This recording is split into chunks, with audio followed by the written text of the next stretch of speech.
Delivery తర్వాత బాడీలో చాలా చేంజెస్ చూస్తూ ఉంటాము. దీంట్లో వెయిట్ గెయిన్ అండ్ టమ్మీ. మన మైండ్లో ముందులాగా నార్మల్ వెయిట్కి వెళ్ళాలి అని ఉంటుంది, కానీ మన చుట్టూ మిత్స్ అండ్ ప్రెషర్ కూడా ఉంటుంది.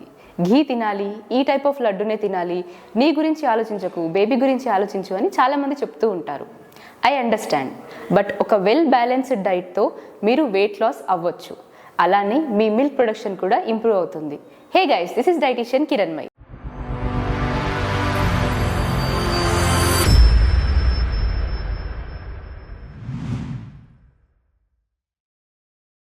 మేము 1000కి పైగా క్లయింట్స్ని ట్రాన్స్ఫార్మ్ చేశాము. దాంట్లో ఎక్కువ శాతం పోస్ట్ పార్టమ్ మదర్సే ఉన్నారు.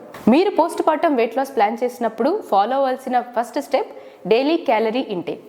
మీ ఫీడింగ్ ఫ్రీక్వెన్సీ ప్రకారం క్యాలరీస్ని ప్లాన్ చేసుకోవాల్సి ఉంటుంది. Post partum weight loss plan చేసినప్పుడు క్యాలరీ డెఫిసిట్ డైట్ ఫాలో అవ్వచ్చా లేదా అని చాలా మందికి డౌట్ ఉంటుంది. వీఆర్ హియర్ టు గైడ్ యూ. We have expert dietitians and trainers. We help you out with yoga live sessions, pre-recorded videos and one-on-one virtual training. Breast feeding ki fluid and energy need అనేది ఎక్కువగా ఉంటుంది. So మీ బాడీకి ఎంతైతే energy అవసరం ఉంటుందో దానికి ఇంకొన్ని క్యాలరీస్ అనేవి ఎక్స్ట్రాగా యాడ్ చేసి తీసుకోవాల్సి ఉంటుంది. మీ మీల్స్లో మ్యాక్రోన్యూట్రియంట్స్ కరెక్ట్ రేషియోలో ఉండాలి. అలానే ప్రోటీన్ రిచ్ డైట్ అనేది ఇంక్లూడ్ చేసుకోవాలి. ప్రోటీన్ రిచ్ డైట్ తీసుకోవడం వల్ల hormonal health, muscle recovery, baby growth ఇవన్నీ కూడా ఇంప్రూవ్ అవుతాయి. మీ డైట్లో dal, paneer, soya, cheese, milk, rajma and chicken ఇవన్నీ ఇంక్లూడ్ చేయడం వల్ల ప్రోటీన్ ఇంటేక్ అనేది ఇంప్రూవ్ అవుతుంది. Next step carbs and fats. Carbohydrates అంటే rice, roti, idli, dosa and fruits. అలాగే ఫ్యాట్స్లో ghee, oil, coconut oil, olive oil, nuts and seeds. మరి ఇవన్నీ మన డైట్లో ఇంక్లూడ్ చేసుకోవడం వల్ల వెయిట్ గెయిన్ అయిపోతాము అని భయపడకండి. ఎందుకంటే మీరు మీ టార్గెట్ క్యాలరీస్లో ఉన్నంత వరకు వెయిట్ గెయిన్ అయ్యే ఛాన్సెస్ ఉండవు. Next one is tracking your meals.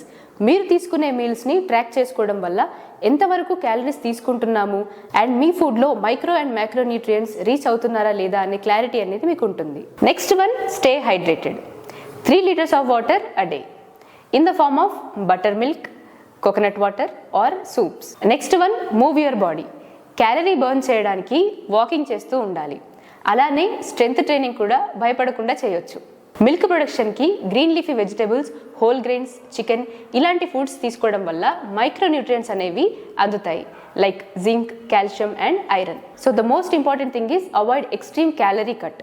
మీ డైట్లో ఎక్కువగా క్యాలరీస్ తగ్గించడం వల్ల మీ మెటబాలిజం అనేది డిస్టర్బ్ అవుతుంది అండ్ మిల్క్ ప్రొడక్షన్ కూడా ఆగిపోతుంది. సో మదర్స్ ఈ సింపుల్ స్టెప్స్ని ఫాలో అవుతూ మీ పోస్ట్ పార్టమ్ వెయిట్ లాస్ని ప్లాన్ చేసుకోవచ్చు.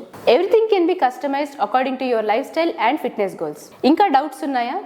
మీ పోస్ట్ పార్టమ్ వెయిట్ లాస్ జర్నీలో మా గైడెన్స్ కోసం డిస్క్రిప్షన్లో లింక్ని క్లిక్ చేసి ఫామ్ ఫిల్ చేయండి. మేమే మీకు కాంటాక్ట్ అవుతాం.